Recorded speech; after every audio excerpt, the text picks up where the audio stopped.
Alô, pessoal! Eu sou Érico San Juan, sejam bem-vindos ao Capial, um podcast que também é jornal aqui na TV Metropolitana de Piracicaba. O Capial versão podcast você pode ver e ouvir no YouTube da TV Metropolitana todo sábado às 10 da manhã. Todo sábado às 10 da manhã temos novos episódios aqui com entrevistas com os artistas, os cartunistas que participam do Jornal de Humor Impresso Capial. O Jornal de Humor Impresso Capial é um encarte mensal do jornal impresso também, a Tribuna Piracicabana, um jornal tradicionalíssimo aqui da Noiva da Colina, da terrinha que é dita a capital do humor mundial, dita por muitos como a capital do humor mundial, nomeada por muitos, né? E essa semana aqui temos mais um criador, mais um artista que participa do Jornal Capial e agora vai falar da sua vida e obra aqui para os nossos espectadores da TV Metropolitana de Piracicaba.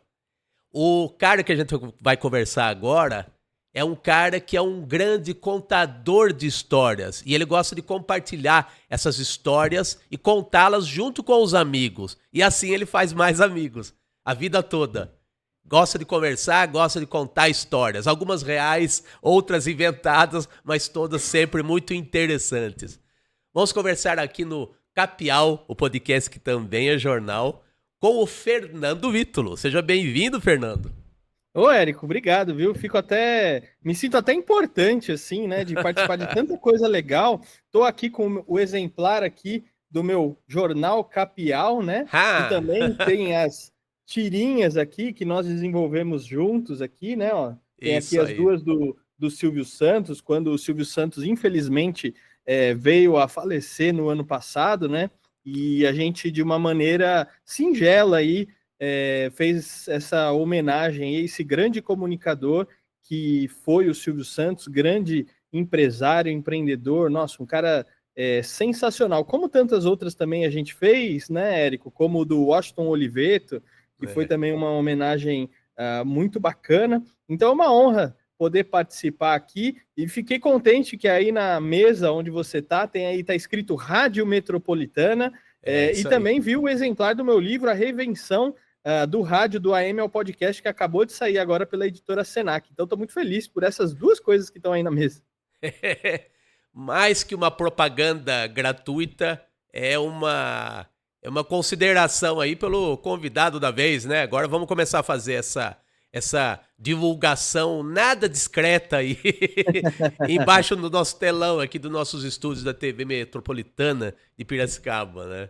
Você falou Muito já bom. da nossa parceria no Jornal Capial, Fernando, mas eu, sem querer colocar, como se dizia antigamente, o carro na frente dos bois, vamos começar aí do início que eu fiz, falando da sua facilidade para comunicação e para contar histórias, né? Aí você me disse uma vez em conversas aí fora do ar, né, que você é um cara que sempre, desde molequinho, teve facilidade para se comunicar e gostava de se comunicar, de conversar com gente mais velha. Eu imagino que você deva ter ouvido muito a frase, quando você era criança, dos mais velhos: nossa, como esse menino conversa bem, ele conversa que nem um adulto. Você é adulto e continua conversando com todo mundo, não meio mundo, mas todo mundo. Como é que surgiu aí quando você percebeu, você já saiu falando? Como é que foi? Então, para mim isso foi uma coisa sempre muito natural, né? Isso que é interessante. Então, eu ia perto de casa, tinha a lanchonete, da casa da minha avó, tinha a lanchonete da Dona Odete, né? E a Dona Odete, ela era uma senhora oriental, e eu chegava lá para comer um salgado, tomar um suco de abacaxi com leite condensado, que eu gostava, né? Oh. E aí chegava lá, e a Dona Odete às vezes estava lá, e eu falava: ô, Dona Odete, tudo bem com a senhora? Como é que você tá? E tal. E aí ela uma vez falou para meus pais: nossa, ele vem aqui e ele conversa com a gente, e ele fala, e uma coisa que nenhuma criança faz, né?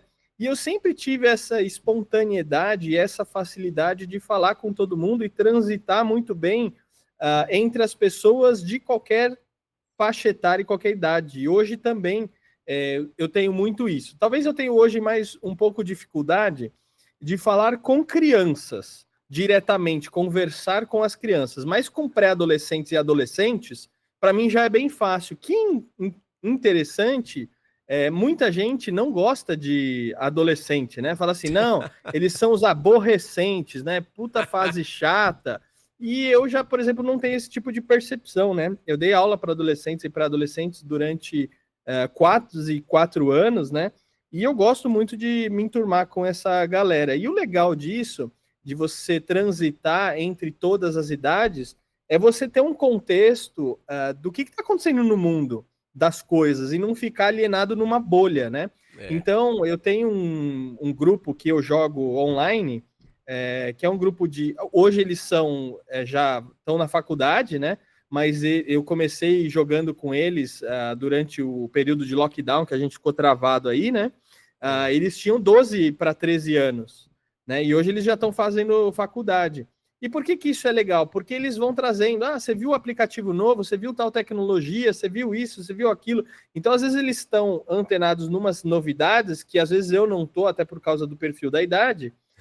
E falar com o pessoal mais velho me traz muita experiência do pessoal mais velho, que muitas vezes os mais jovens não querem saber, né? Porque muitas vezes os jovens estão assim, não, eu já sei tudo, esses caras mais velhos não sabem nada, né? As coisas velhas ficaram para trás, agora a gente tem que pensar nas coisas novas.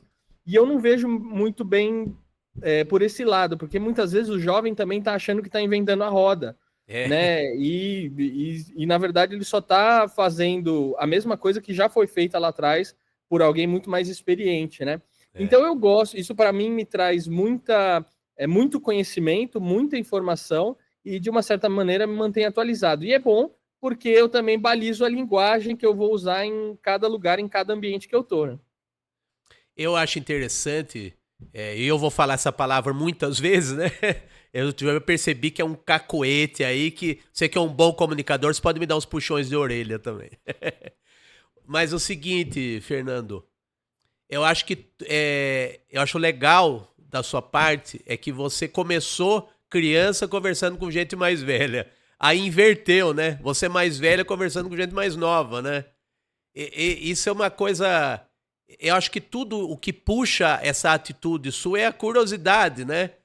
Se você quer ouvir o que os mais velhos dizem e você também não despreza os mais novos também por causa dessa arrogância que muita gente mais velha passa a ter, porque acha que virou adulto, começa a pagar boleto, acha que sabe tudo, né? E não é bem assim. Então, assim, a curiosidade é muito forte em você, né? Cara, é verdade, é isso mesmo. Eu acho que curiosidade é uma palavra que traduz bem, e é o interesse. Interesse no sentido de ser um interessado e não um interesseiro, né? Isso. E eu já ouvi muita gente, inclusive de pessoas que vêm no programa, ou de pessoas que às vezes eu converso, de que, nossa, Fernando, você escuta. E quando fala você escuta, não quer dizer que eu tenho a habilidade de ouvir, mas é que eu estou prestando atenção naquilo que as pessoas estão falando. E eu acho que essa característica a gente tem perdido ao longo do tempo. Então, coisas assim incríveis. Então, hoje as pessoas não leem mais. Né? Você faz um post, por exemplo, coisa simples, vou falar. Você faz um post falando de um evento. E no post do evento você tem lá data, horário, local, se é pago, se é grátis. Né? E é incrível porque os comentários vêm aonde que dia que horário que quanto custa para entrar, e sendo que já tem todas essas informações no post, então as pessoas elas estão... eu não sei se o cérebro das pessoas está fritando, né? Que tem essa expressão aí que o pessoal está usando muito nos dias atuais, mas as pessoas não estão prestando atenção mesmo, né? Em coisas básicas, assim, que você fala uma coisa, a pessoa não ouve. Então, isso vem, eu acho que de uma curiosidade para entender, saber, conhecer a história daquela pessoa, porque tudo isso traz muito conhecimento. Meu avô falava uma coisa assim, né? Fernando, você tem várias maneiras de aprender. Uma delas, você pode aprender com a experiência das outras pessoas. Então, você não precisa necessariamente passar o sufoco que uma pessoa passou para aprender. Você pode aprender pelo sufoco que alguma outra pessoa passou e ela está compartilhando aquilo com você. E aí, a partir daquela experiência, você já sabe, opa, eu tenho que tomar cuidado com esse tipo de coisa aqui. Então, talvez, até por influência do meu avô, isso tenha ficado na minha cabeça e na minha memória, e eu aplico desse jeito, né? De querer conversar com as outras pessoas, entender o que está acontecendo, o que não está acontecendo. E eu vejo um problema geracional, que na verdade sempre existiu, mas hoje talvez muito mais, que é a questão dos mais velhos não querendo muito saber do pessoal mais novo e o mais novo não querendo muito saber do pessoal mais velho. E eu não tenho essa questão. Eu acho que a gente tem que transitar bem nos dois lugares, justamente para a gente não ficar velho, e velho no sentido não de velho de idade, porque isso é inevitável, né? A gente só tem um jeito de não ficar velho morrendo antes. Como eu não quero morrer antes, eu quero ficar bem velho de idade, mas velho de alma, velho de espírito, velho na mente, né? O cara chato, né? Então eu acho que a gente conversar com pessoas mais jovens me traz um pouco dessa jovialidade, vamos dizer assim. Legal. E é interessante, sempre vai ser interessante, enfim. Ó o cacuete de novo. Mas, enfim, você tá falando de conversar com pessoas mais novas, né? Só que você começou o seu podcast, o seu programa na internet, com um sábio chamado Heródoto Barbeiro, né? E eu acho muito legal. É algo que diz muito da sua personalidade. É muito emblemático, assim, muito significativo. Você ter começado o seu programa do zero praticamente. O seu estudo nem estava montado, nem estava bonito que nem está agora, né? Que a gente tá vendo.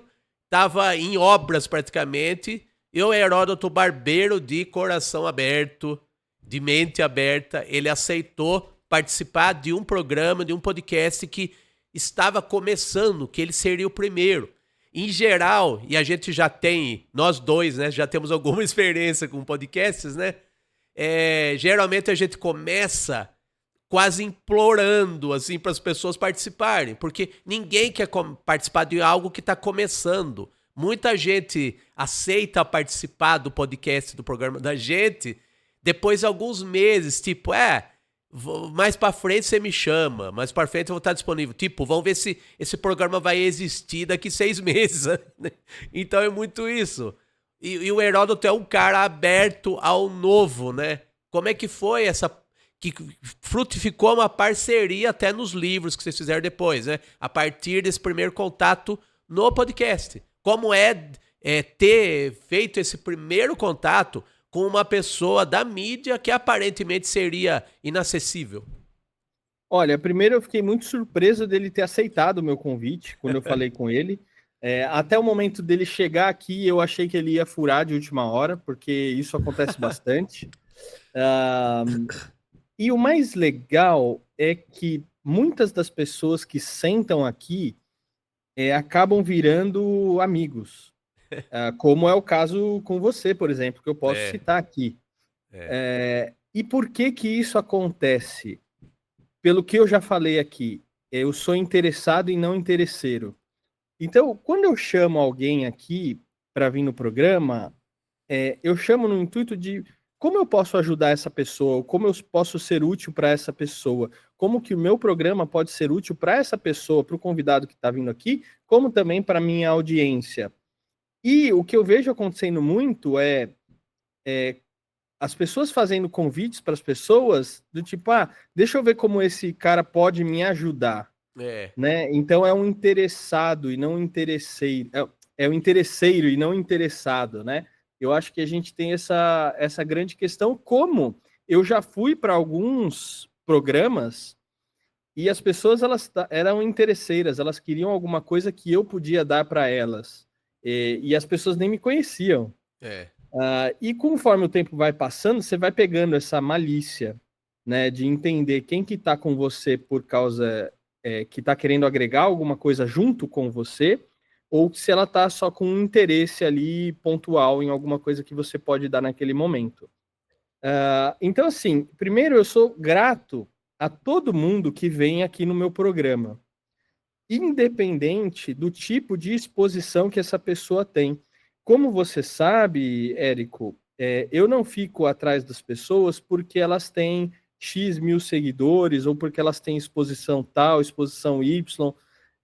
Mas eu trago as pessoas aqui porque eu entendo que elas têm alguma coisa para contar e para compartilhar que, primeiro, vai ser útil para mim e vai ser útil para as pessoas que estão acompanhando e assistindo.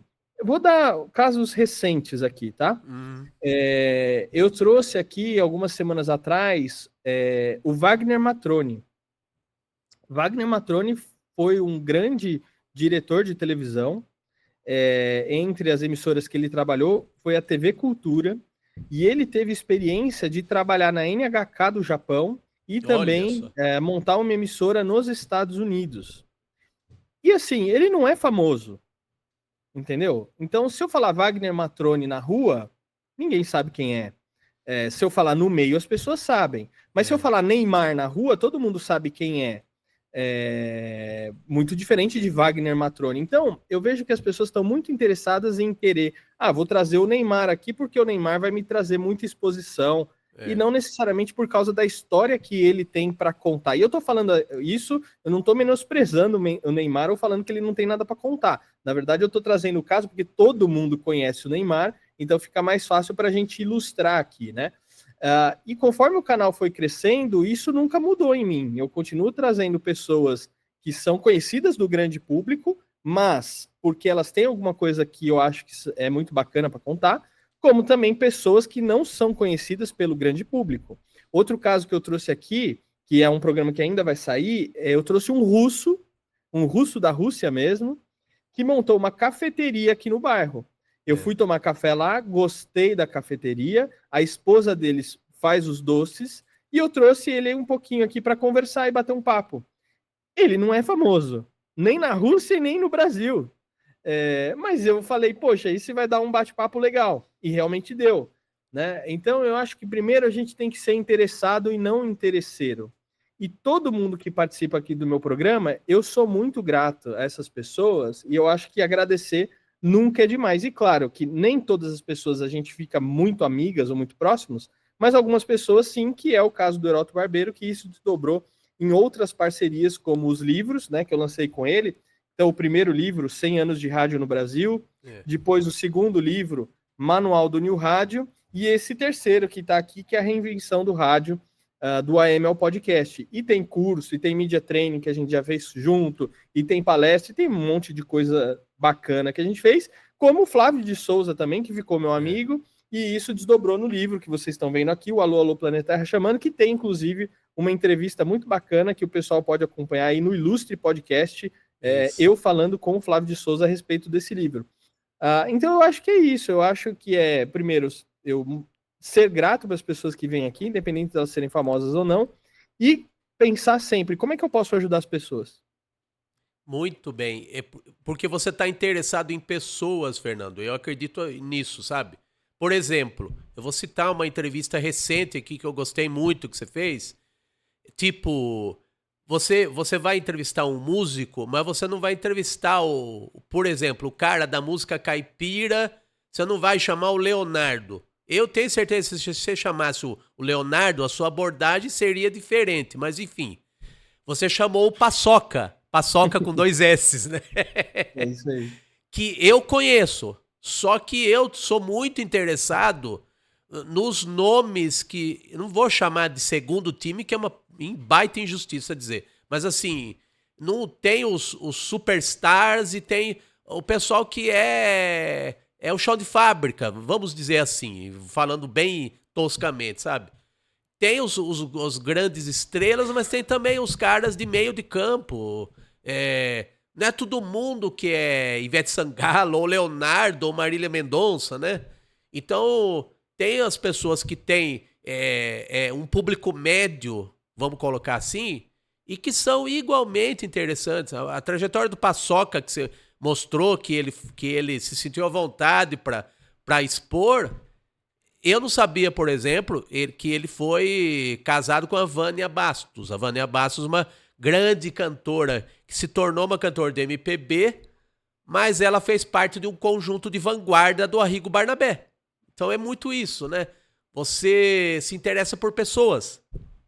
É que eu acho que tem uma questão também, Érico, que é o seguinte: tem muita gente que faz grandes coisas e às vezes a gente não fica sabendo.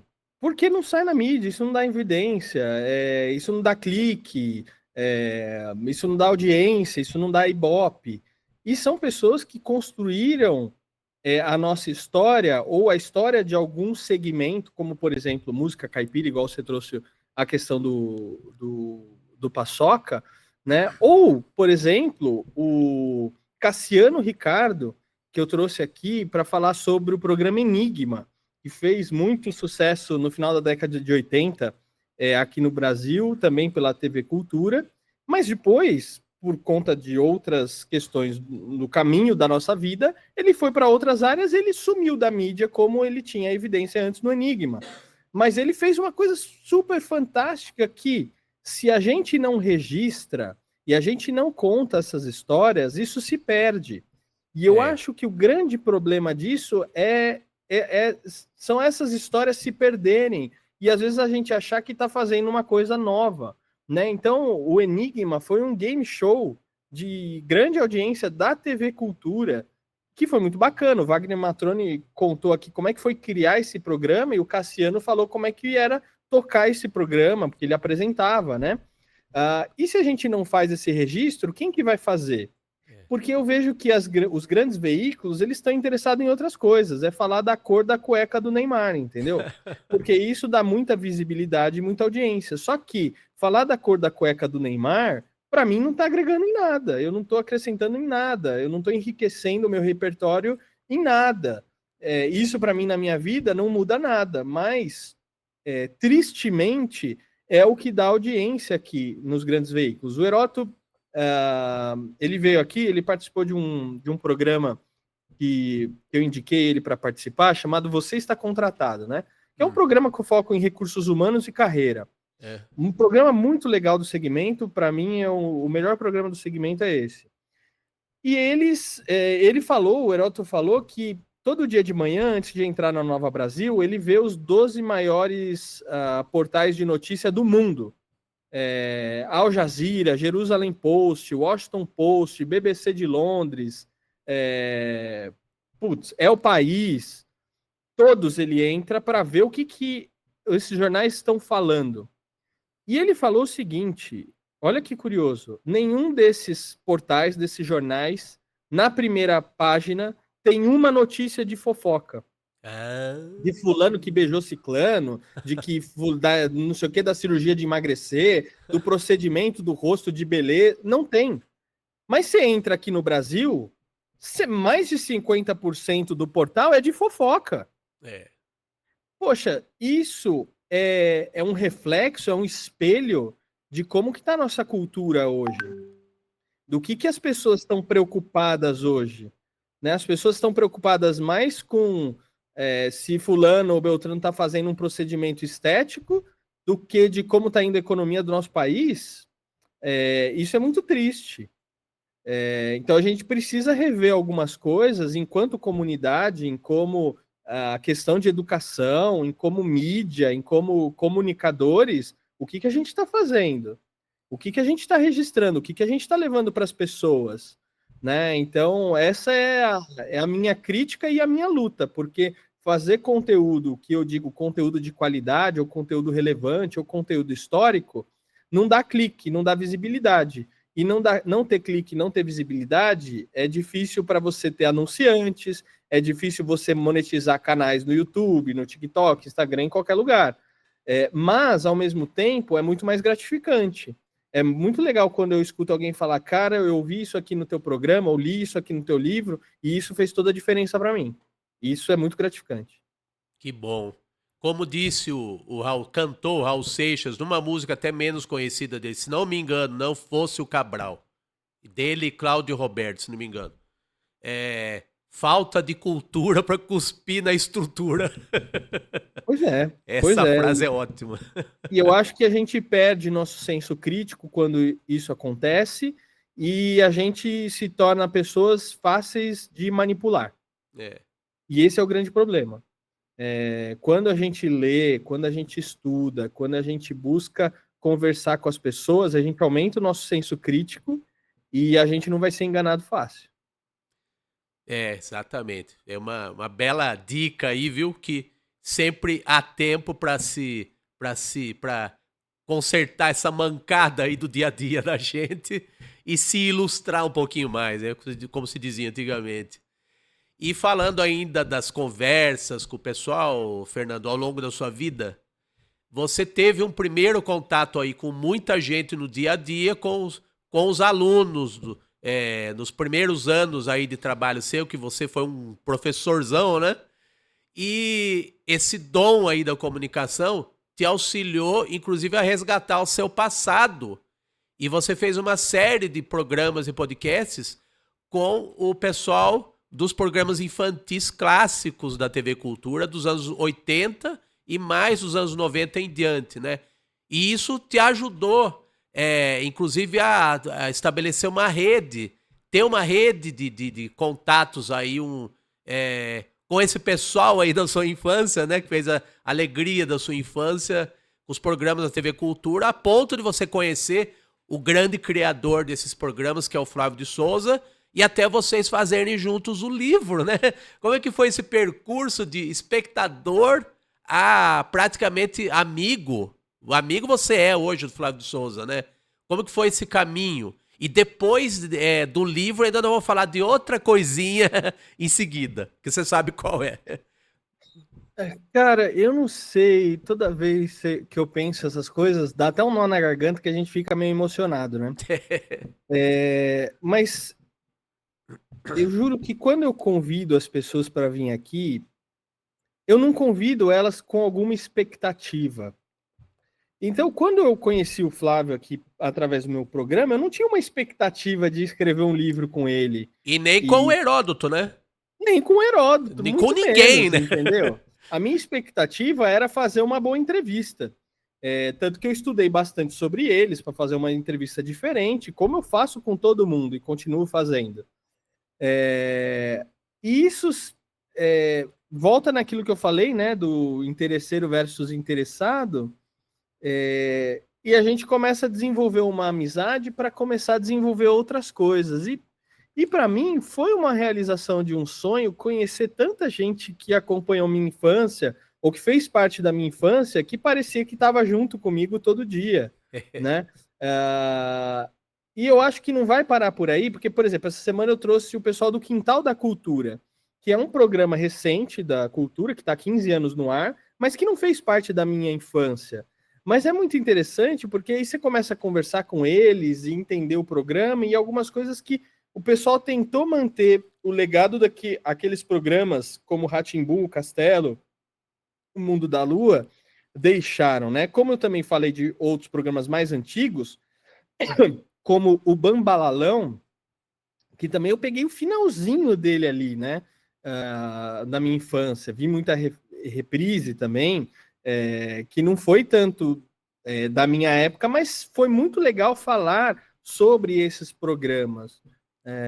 Então, foi a realização de um sonho, mas também continua sendo, porque eu continuo ainda conhecendo muita gente bacana, muita gente legal, para falar sobre essas histórias e como que isso contribuiu, primeiro, para a educação do nosso país, como isso contribuiu com a história da nossa televisão, e contribuiu com tanta gente que é fã e leva uma memória tão bacana, tão boa, tão nostálgica, né, desses programas, e que quando assiste ou vê a abertura nos dias de hoje, até se emociona, porque lembra de um momento bom, especial, que teve na vida dessa pessoa, que está ali guardada no coraçãozinho, num cantinho, e de repente isso se desperta, ou pelo livro, ou pelas entrevistas que eu faço com esse pessoal, resgatando aí a história deles. Então isso é a realização de um sonho.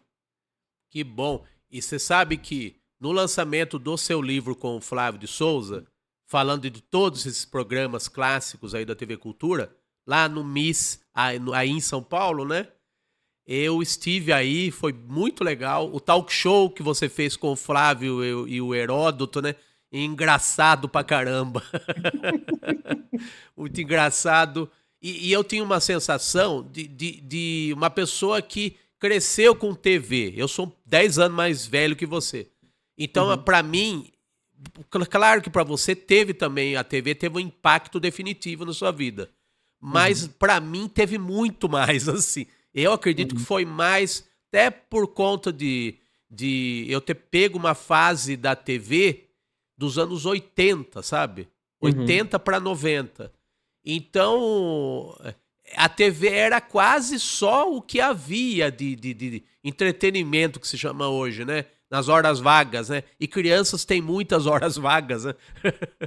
E aí a sensação que eu tive quando eu vi aquele auditório do Miss repleto com aqueles atores de programas que eu já não era da minha geração, já era adolescente quando o Rá-Tim-Bum, o Castelo Rá-Tim-Bum, o Mundo da Lua surgiram, né? Mas claro que a gente acompanhava também, mas não é aquela referência de memória afetiva tão é, definitiva assim. Mas mesmo assim é uma belíssima lembrança, né? Aí eu vi aquele auditório com aqueles atores todos, eu pensava assim, puxa vida, essas pessoas existem de verdade, né?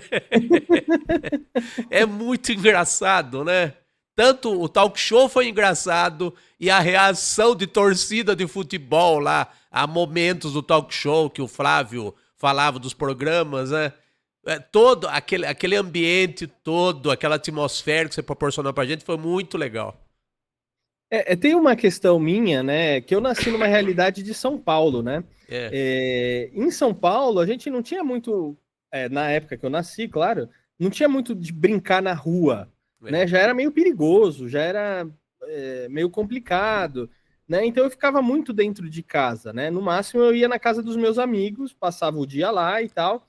Então, como eu ficava muito em casa, ou na casa da minha avó quando eu era menor, ou depois em casa sozinho mesmo, quando depois que eu chegava da escola, uma das minhas companhias era a televisão. E eu gostava muito de assistir a TV Cultura, né? Então eu lembro, meu, tinha Rá-Tim-Bum, Castelo Rá-Tim-Bum, Gloob Gloob, Cocoricó, Mundo da Lua, né?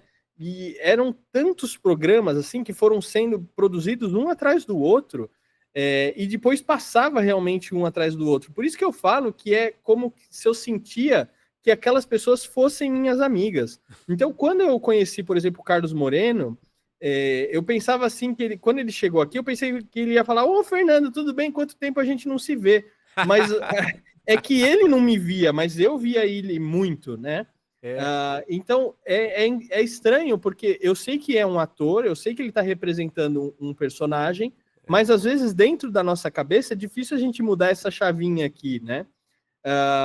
Por isso que muita gente, quando conhece, né, uma pessoa que vê, acompanha muito pela mídia e tudo mais, as pessoas ficam assim chocadas. Às vezes tem gente que fica tremendo, fica emocionada, tem gente que chora, né? É. Porque realmente essas pessoas fazem parte do dia a dia das pessoas e elas não têm ideia de como, né?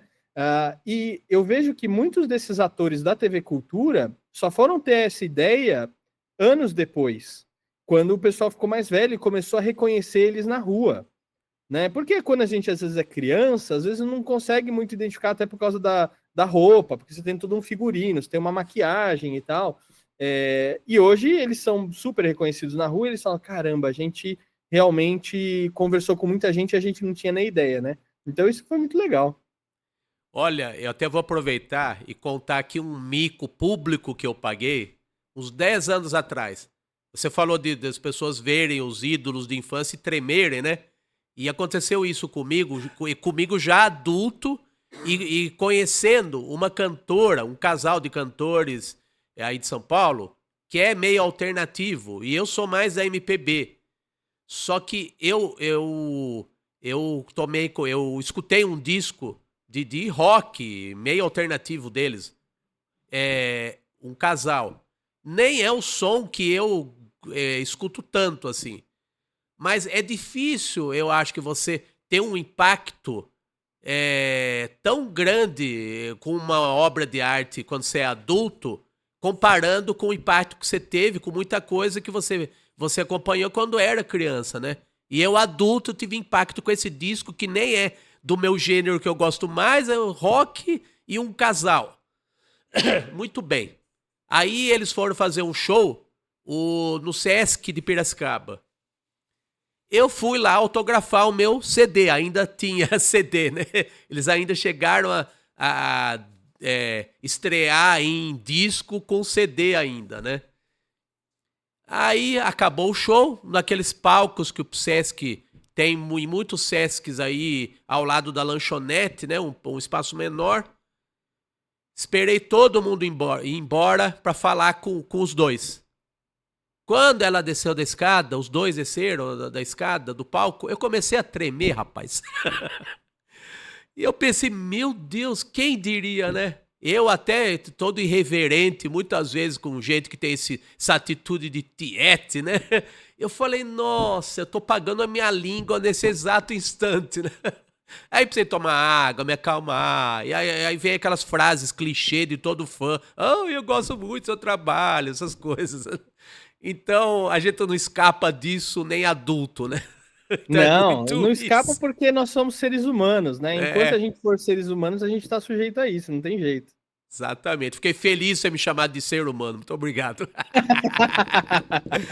Falando em seres humanos, que é o que nós mais estamos falando aqui nesse papo aqui, vamos agora para a sua faceta de criador, ô Fernando. Quando que você começou a dar aquela coceirinha de repente querer criar suas próprias histórias? Eu até vou te dar um depoimento que a gente já conversou e para os espectadores aqui do Capial, né? Eu acompanhei muito seus estudos da arte do stand-up, devorando manuais e milhões de vídeos, e acredito até indo em shows do pessoal que faz stand-up para absorver a técnica do stand-up. E depois você passou a fazer roteiros para uma série do seu coração, né? Em nova fase, que é o Mundo da Lua. E antes ainda, um pouquinho do Mundo da Lua, você começou a fazer roteiros de tirinhas, né? Que é a nossa parceria, a Tirinha Desenha Resenha, que eu desenho, e você fica na resenha, você cria as piadas, né? Então como que foi essa escalada aí rumo à criação? Você sabe que eu acho que essas coisas elas já estão nas nossas raízes, né? Só que eu acho que em algum momento a gente às vezes esquece disso ou vai para outras, a vida acaba levando a gente para outros caminhos e a gente às vezes nem sabe ou acha que tem capacidade para esse tipo de coisa, né?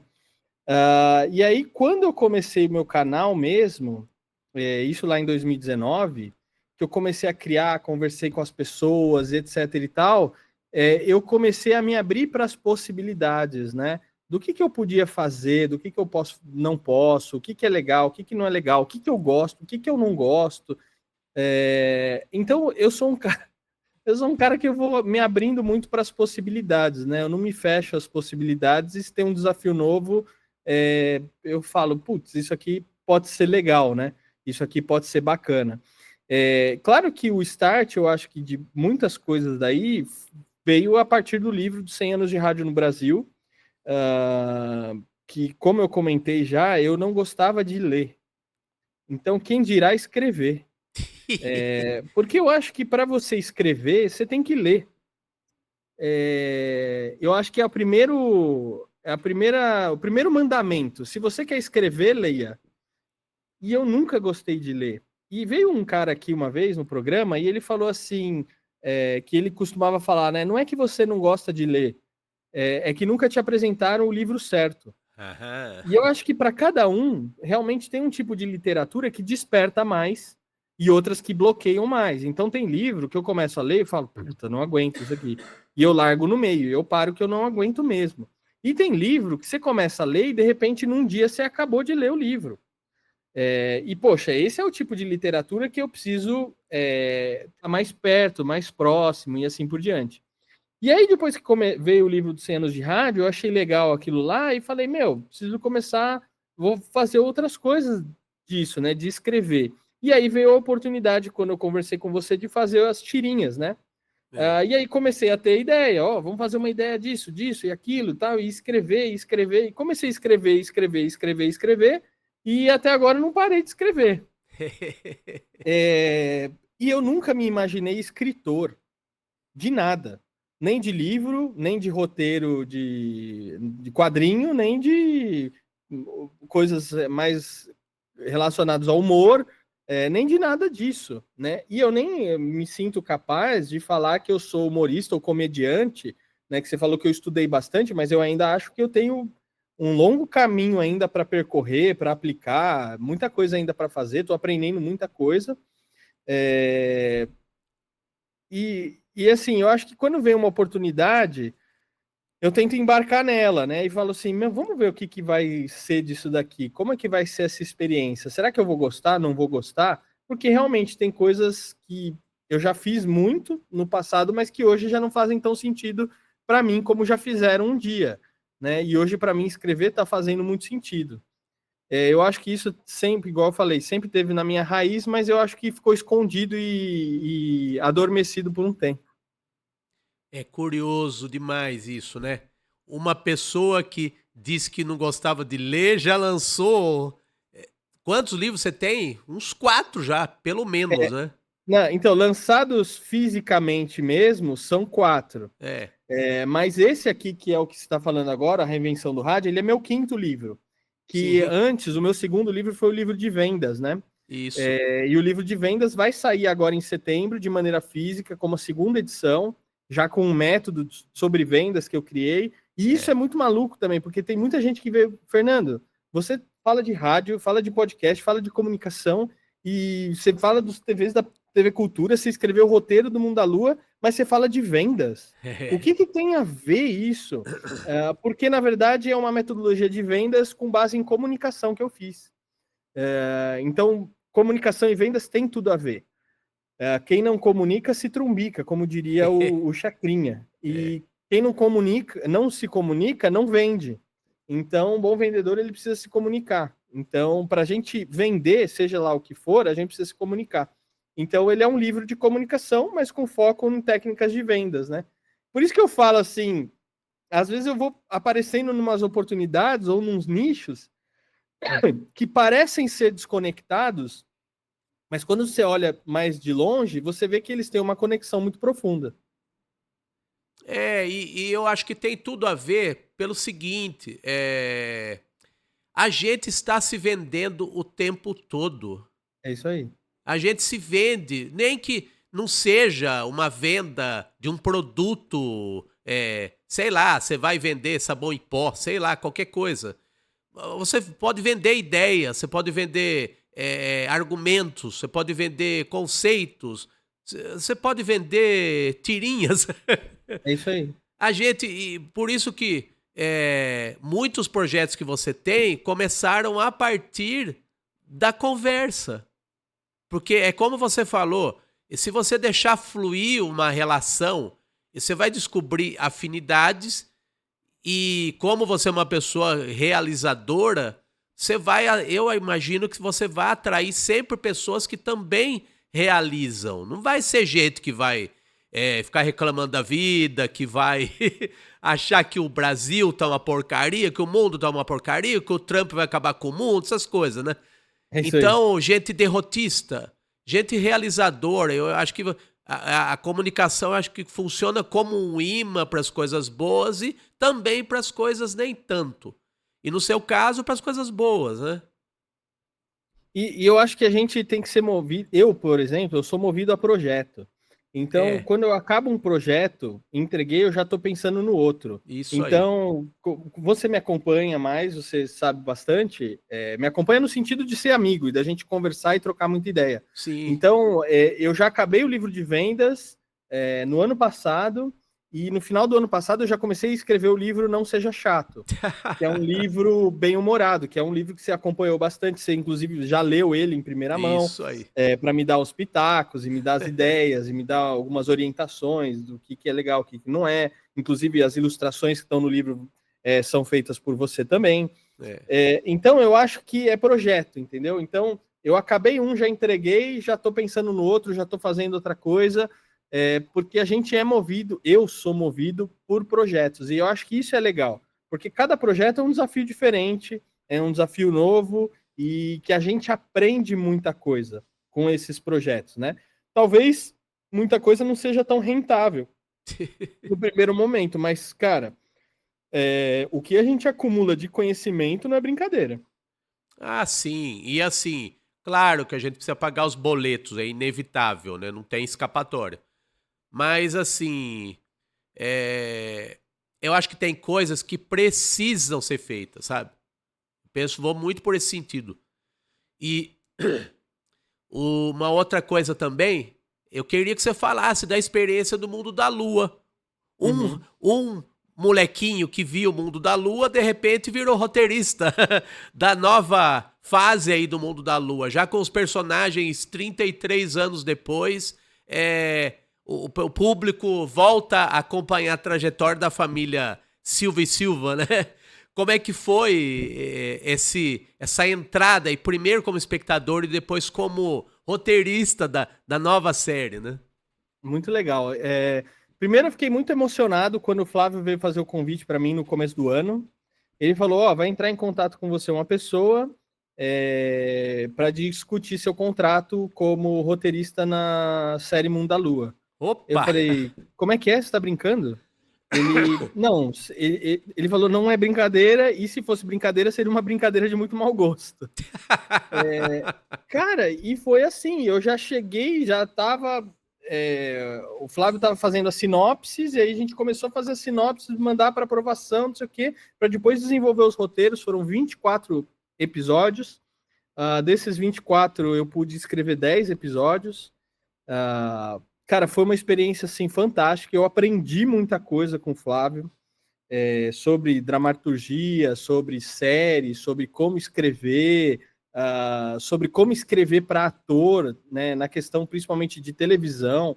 Isso foi muito bacana. Cara, foi a realização, não vou nem falar que foi, porque está sendo ainda, né, uma É. realização de um sonho, mesmo fazer isso. E você está ali atrás vendo os bastidores é muito legal, porque você tem eu tenho a visão de como eu assisti quando eu era criança, então eu sempre estava preocupado ali de manter a continuação, né? Então sempre quando eu falar, não, Flávio, isso aqui não aconteceu na série em 91, aconteceu assim, assim, assim, então tem que ter. E aí vem uma primeira correção que eu vou fazer da mídia. Todo mundo fala de reboot, remake, não é reboot, não é remake, é uma continuação. Ah, É uma continuação com os mesmos personagens 30 anos depois.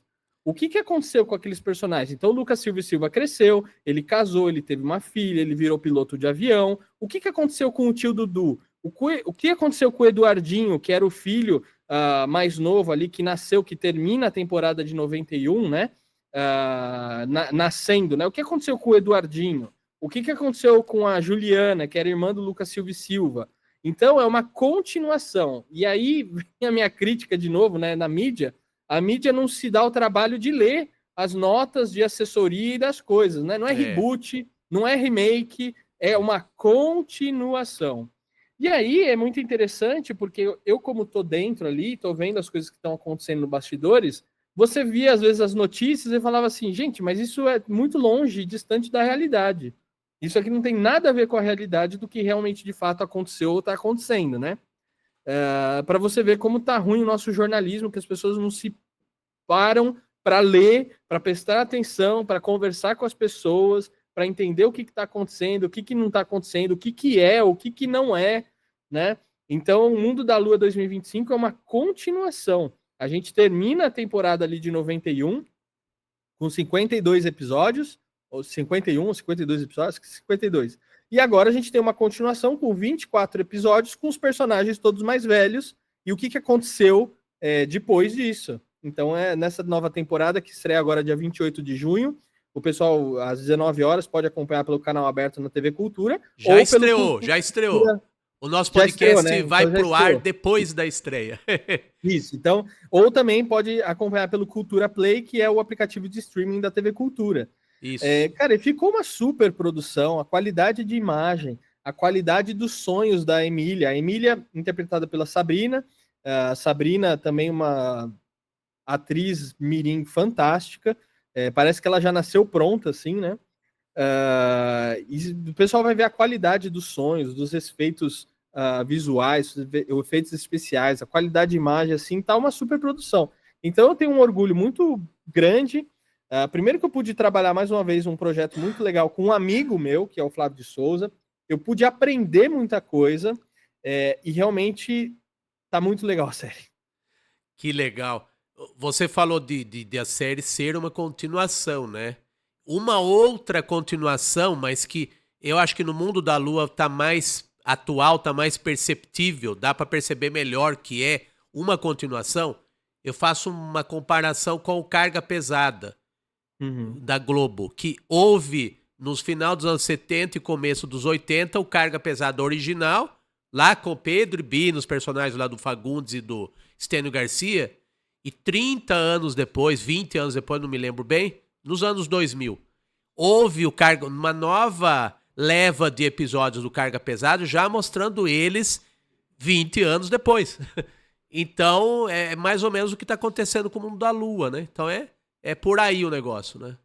É exatamente isso, é exatamente isso. Então, e é interessante que, assim, foi uma experiência interessante, porque quando você lê um livro, por exemplo, você cria no seu imaginário alguns cenários. Você imagina como que é aquele personagem, como que é aquele ambiente, né? Então, quando você lê a sua imagem, a imaginação viaja. Quando você está escrevendo um roteiro, você também dá uma viajada. Como eu já sabia como era a casa, o cenário, isso facilitou um pouco na criação e para escrever, porque eu já conhecia os personagens, então eu já sabia como esses personagens falavam ou não falavam, que eu assisti muito a série. Eu sabia o que tinha acontecido, o que não tinha acontecido, e isso facilitou. Mas mesmo assim, quando você vê a série depois de pronta, muda às vezes algumas coisas dentro da sua cabeça. Você fala assim, putz, não era assim que eu tinha imaginado, mas ficou muito bom isso aqui. Porque você, quando você está criando e escrevendo, você também está imaginando ali os enquadramentos, as falas, como que a pessoa vai falar ou não. Então, esse antes e depois da criação, isso é muito legal também, é uma experiência muito engraçada. Você sabe que essa questão de não sair no produto final do jeito que você tinha criado no roteiro, essa sensação eu tive quando eu tive uma experiência como roteirista das sátiras da revista Média aqui no Brasil, na última fase, 2009 mais ou menos. Eu fiquei um ano lá. E eu tô acostumado a desenhar os meus próprios roteiros, né? Cartunista geralmente trabalha sozinho, né? Então, nesse caso da revista Med, eu fiz roteiros para outros desenhistas desenharem, né? Então eu tive muito essa sensação que você teve, né? Na cabeça da gente é uma coisa, desenhado, no meu caso lá da revista Med, por outros artistas era outra coisa e de fato tinha essa conclusão realmente de que ficou até melhor do que eu tinha imaginado, né? Então, falando em roteiros, Fernando, a gente vai mostrar isso, a gente vai comentar brevemente aqui algumas das tirinhas do Desenha Resenha que a gente postou inicialmente no Instagram, no seu Instagram e no meu, né? Como posts colaborativos, né? E depois eu pincei esse material para o jornal Capial, né? Então, Danilo, vamos começar a mostrar os slides aqui com algumas tirinhas aqui da nossa parceria aqui, comigo e Fernando Vítulo, Desenha Resenha. O Desenha Resenha, explica primeiro o que é o Desenha Resenha. Cara, a ideia é a gente fazer eu falando com alguém que eu gostaria de entrevistar ou gostaria de ter entrevistado. Né? Então, no caso, essa aí foi a primeira que a gente fez, que foi com Golias, que foi um cara que eu gostaria de ter entrevistado. Gostaria porque ele já não está mais entre nós, então, obviamente, não tem como entrevistar. Mas essa seria uma pergunta que eu possivelmente faria para o Golias, se ele viesse aqui no programa, né? E aí a gente fez essa tirada aí. E tem uma coisa interessante, que o Golias, ele era primo do meu avô. Olha isso. Então não tive a oportunidade de conhecê-lo, Mas fica aí a homenagem e a vontade que eu tinha de entrevistar, e é possível entrevistar ele pelo quadrinho, né, pelo menos. Tudo pode acontecer, já dizia o outro, né? Exatamente. Um mundo onde tudo pode acontecer. O quadrinho é esse lugar. Muito bom. Vamos para a próxima tirinha, Danilo? Essa é uma tirinha que eu particularmente gosto bastante, porque a gente tá falando simplesmente, tanto quanto Golias, eu acredito, de uma figura eterna, né? E esse a gente fez do Tom Jobim, né? E a gente fez especialmente para o aniversário de São Paulo. A gente lançou no dia 25 de janeiro, né? É. E a gente, o que seria legal a gente fazer para essa data comemorativa do dia 25 de janeiro? E a sugestão de fazer com o Tom Jobim foi sua, inclusive, e aí saiu esse quadrinho aí, que também, claro, uma pessoa que eu gostaria de ter entrevistado muito, né?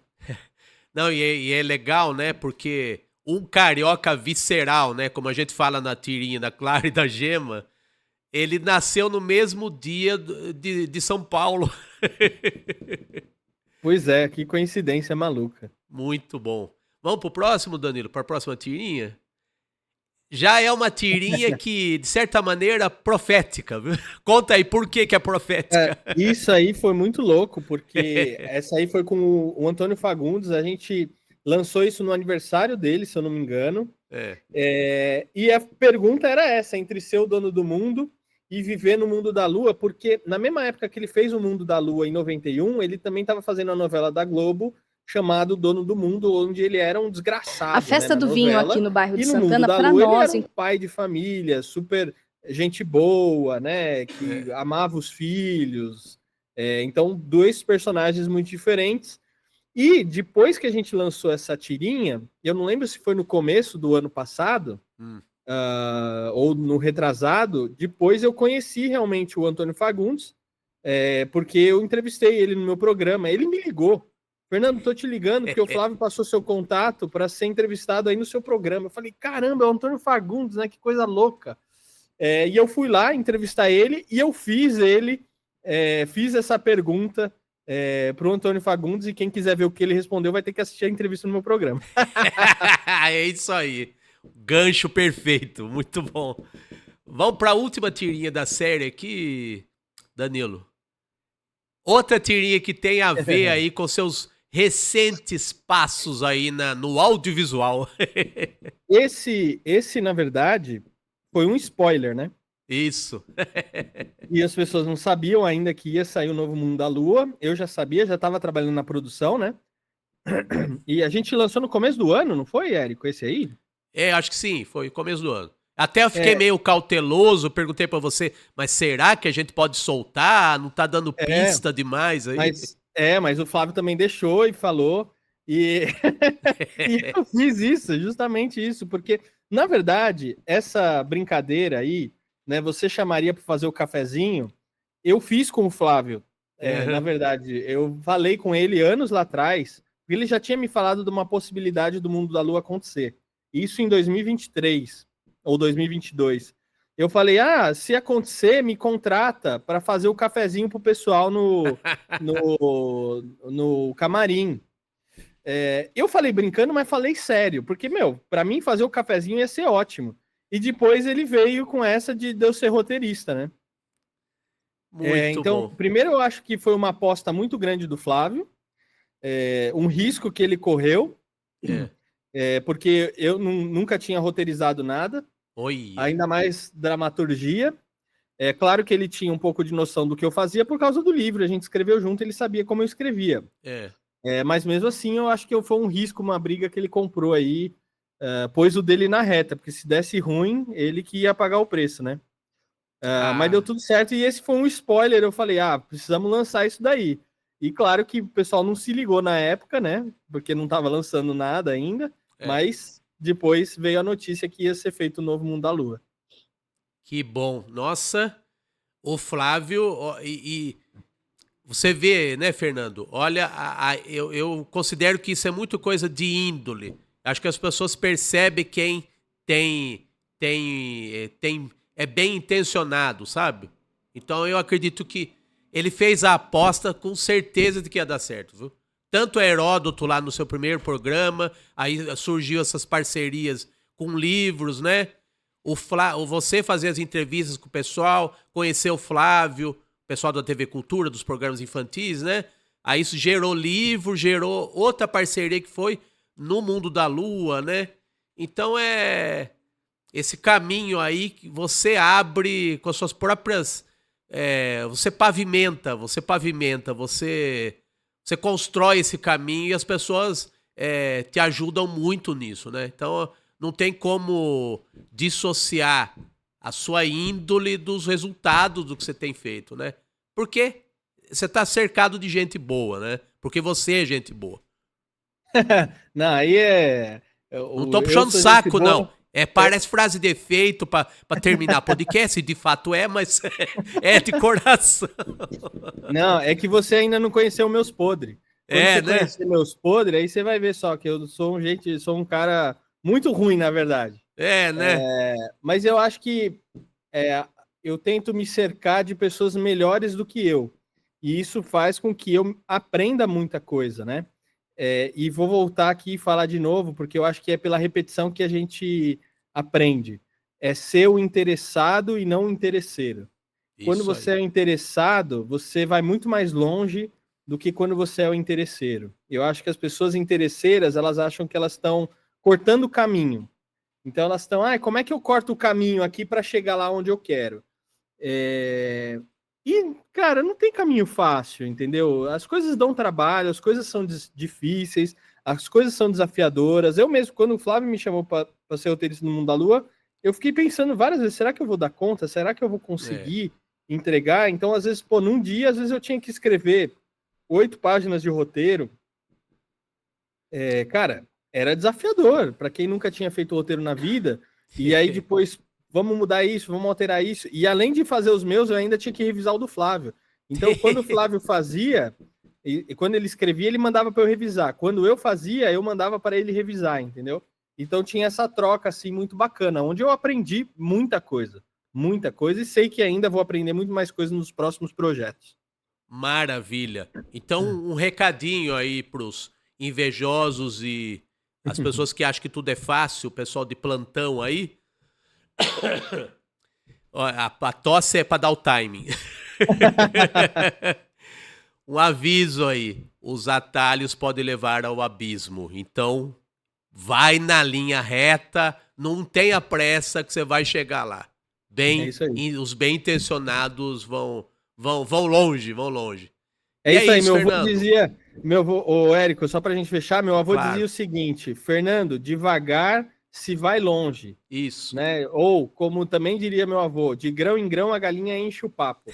Então as coisas são devagarzinhos, mas a gente trabalhando direito, com honestidade, pensando naquilo que você tem a agregar, dá para ir muito longe. Muito bem, é isso aí. E para os interessados nas obras recentes do Fernando Vítolo, nos programas, tudo que ele anda aprontando aí profissionalmente, você pode acessar o Fernando através do @fernando.vítolo, @fernando.vítolo. Esse é o caminho, o meio pelo qual as pessoas podem te encontrar através do mundo virtual, quem sabe chegar até você no mundo real, né, Fernando? Então, já aproveito para te agradecer pelos inúmeros programas aí, podcasts que a gente tem gravado, né? Tanto eu indo no seu estúdio, né, em São Paulo, quanto você participando aqui remotamente, né? Então, acima desses projetos todos, acho que o que vale mais para mim, pelo menos, é a amizade. Então, muito obrigado pela amizade. Sem dúvida, eu acho que o que mais vale de tudo e que fica acima de qualquer projeto é a amizade que a gente conquista, que é muito legal. O que vem depois é bônus, né? Então, a amizade está em primeiro lugar. E, agora para a gente fechar, eu vou ler aqui o meu jornal Capial, que a capa aqui é desse cara aqui, muito legal também. Érico San Juan, 1 ano de humor com sotaque universal, que comemorativo de 1 ano. Vou ler aqui meu exemplar. Érico, muito obrigado pela parceria, pela amizade, pelo convite. Espero ter agregado aí no seu programa. Obrigado. Obrigado você, Fernando. E obrigado ao ilustre público, os ilustres espectadores aqui da TV Metropolitana de Piracicaba, em mais uma edição do Capial, o podcast que também é jornal. Hoje, sábado, com Fernando Vítulo. E nas próximas semanas, nos próximos sábados, sempre às 10 horas da manhã, aqui no canal do YouTube da TV Metropolitana de Piracicaba, mais cartunistas, mais artistas, mais gente que cria para o Jornal Capial, sendo entrevistados aqui pelo podcast Capial. Um grande abraço, até semana que vem. Tchau, tchau.